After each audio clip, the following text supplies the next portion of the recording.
kind of breaking news across the NFL today, Sean Payton leaving the Saints. And I know when it broke this morning, there was speculation like he's just going to jump straight to Dallas. That people were saying like they should just fire Mike McCarthy and hire Sean Payton right now. Now my internet was out all day, so I didn't get to look up a lot of stuff or watch any TV really.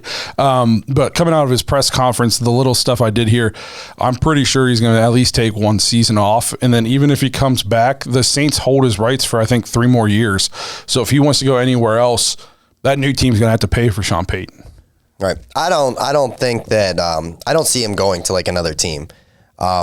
And I'm not going to like really, I didn't see really a reason other than he just wanted to step away. I know there's talk about, hey, this team's in big trouble salary cap wise. I don't want to do this. I don't want to rebuild. I don't want to go find a future quarterback maybe. I don't know. But yeah, I mean, good for him. Got a Super Bowl. He was fun to watch, for a lot of years, him and Drew Brees, when he got into New Orleans. So good for him. I think he's going to be back. I don't know how long he'll be out. But I think a huge reason he's stepping away is, like you said, they're going to be – the fact they won 9 games this year, I think it was. Pretty impressive. Should put them in, like, Coach of the Year conversation because they have nothing on offense. Nothing. They started 4 different quarterbacks this year. A guy – at one point they started a guy I never even heard of, that rookie. And, man, he just – Ian Book? Yeah. And the Notre Dame kid. He got worked. I felt so bad for that kid. So I think he just doesn't want to rebuild, and he knows. Now I could see him taking 2 years off, let some other guy come in and coach, do the rebuild, not win many games, get fired when the pieces are in place, and then Sean Payton comes back.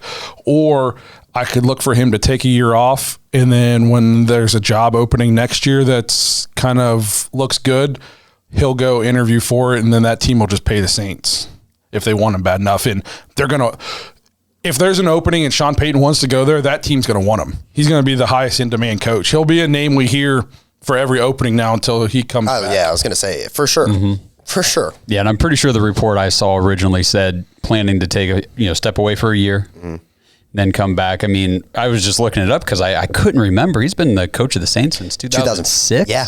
They fired with 1 year off. Yeah, that's right. With 1 year off. Yeah. That wasn't his choice. That wasn't his choice. Do you think he comes back to the Saints, or do you think he's looking for a new scene? I think it's time for new scenery. I think it's new scenery, and I wouldn't be surprised if he took multiple years off. You know what I mean? Maybe completely get out of that contract. You know what I mean? Regroup, maybe do a little Urban Meyer, call it the Urban Meyer step away, come back when, a situation is right for you.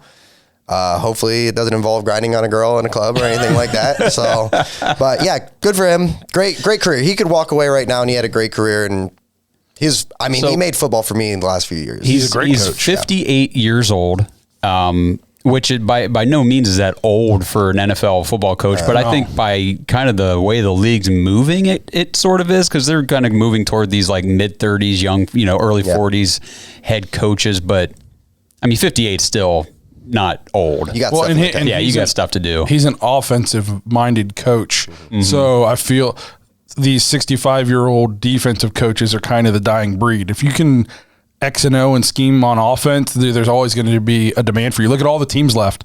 All their coaches are offensive coaches. And a lot of the problem, I think, the younger coaches seem to have, at least when they first get somewhere, tends to be like respect from some of the older players on the team that are maybe even older than that coach or pretty close.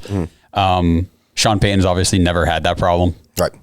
So I think he'll be okay whenever he does decide to come back. And you're right, he's going to have the pick of the litter. I mean, whatever team he wants, whatever young quarterback maybe he wants to get in with, it could be what about like a Justin Herbert situation where they fired their head coach last year. If he'd been in that situation, Trevor Lawrence, that's a good example.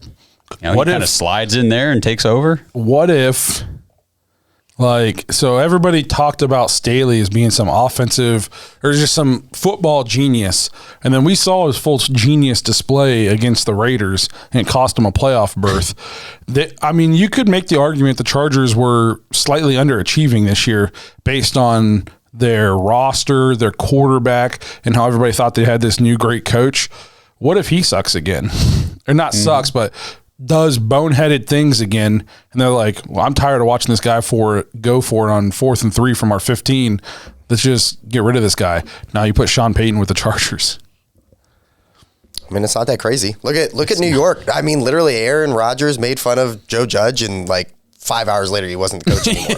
And I'm not saying that that's the reason, but I'm saying if you were in the market for Aaron Rodgers, you probably don't do a QB sneak on 3rd and 9. You know what I mean? Like, especially when guys are calling you out. So I do think that's kind of important. And I'm not saying his name's Staley, right? Yeah. I'm not saying he's on the hot seat, but I'm saying I didn't buy into the hype. And then I think on national TV, everybody saw like he's too analytical. At some point, you have to just kind of be like, hey, I'm not going to do that, even though the computer might tell me to. And I don't know. I could see him if they go 9-7 or whatever, or 10-7 and don't make the playoffs again, like he's going to be on the hot seat. Yeah. I think analytics, it's a good complement to your coaching style, but you still need to be able to like feel out a football game and situations and correct, you know, kind of make your evaluation as a human rather than a computer. Correct.